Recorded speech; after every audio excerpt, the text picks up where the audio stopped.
presented by ARS Film Bhojpuri। ए जान, अरे काहे रोवतारू हो? इतना तो नीमन भातार मिलल बा और का लेबू? अम्मा मुधई के तारा नीमन लागता हो।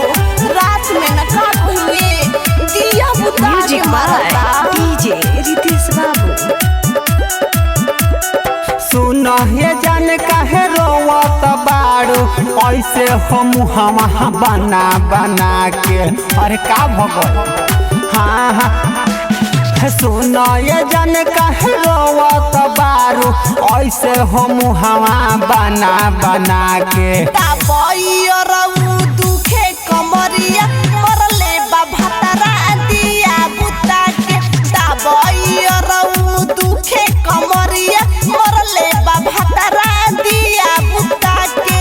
हाँ तो दिए न बुता के मारी और ओकरा कुछ सूझेला? अनुआल चलता रात में नोकटा बोकटा जैसा।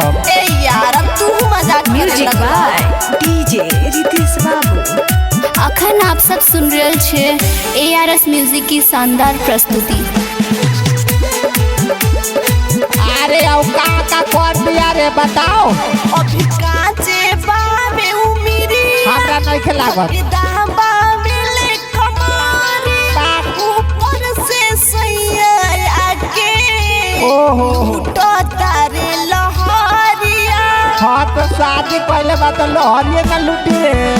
अभी काचे बाबे उमिरी धके दाबा मिले कमारी ऊपर से सैया आके लूटो तारे लहरिया।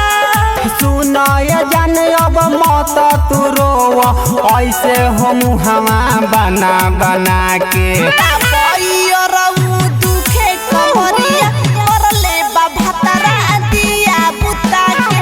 ताबईरऊ दुखे कमरिया मरले बा भतरा दिया बुता के। अरे अब बिया ढिमरी कहाँ चलता? तोहर भातार पुरान के जमाना के मिल गइल बा। अरे का बताई तारा से यार पुरान के जमाना खाली काम म्यूजिक नया तरीका के यूज डीजे करते नहीं। रितेश बाबू। अखन आप सब सुन रहे छे ARS म्यूजिक की शानदार प्रस्तुति। अरे अब का किया बताओ? सुन राइटर राम के ये बतिया तो छिछोरा बा। औरता में दुर्गतिया ऊपर से देखयरऊ मरा गइल हमार मतिया। अरे चूल्हा उल्हा में मूरी डाल देले रहू का हो बताओ? सुनरिया राज के बतिया सुनो ता। औरता में दुर्गतिया बोलत रह। ऊपर से देखयरऊ हाँ मरा गइल हमार मतिया। के बा बुझत बाने सुन ये जान मरले बाहो भातारा उठा उठा के। ताबईरऊ दुखे कमरिया मरले बा भतरा दिया बुता बाप के। रे बाप। ताबईरऊ दुखे कमरिया मरले बा भतरा दिया बुता के। का करबू? चमन परास खा के काम करत रह।